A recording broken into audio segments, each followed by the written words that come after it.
Alright guys, so in this tutorial I'm going to exactly show you how you can install MovieBox Pro on laptop. So it's actually very simple on how you can install it. Just simply go to your web browser and you need to search up MovieBox Pro. So right over here you'll see the option of download MovieBox Pro. Just simply press on this option.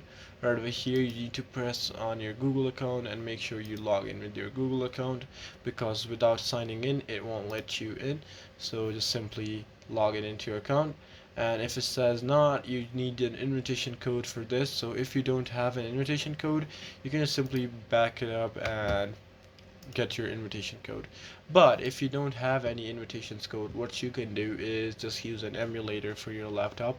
So you can just open any emulators, just like this emulator I'm using. It's called MoviePlayer. You can use any other emulators like BlueStacks or whatever for your PC or your laptop.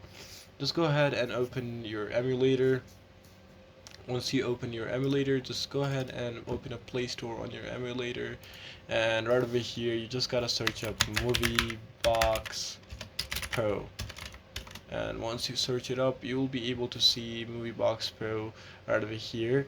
So it says MovieBox HD, but it is MovieBox Pro, and you just need to press on this install option right over here. Once you press on it, it's just gonna start installing for your laptop and you're good to go. So yeah, this is pretty much it for this tutorial. I hope it actually helped you out. I'll see you soon next one. Until then, goodbye and peace out.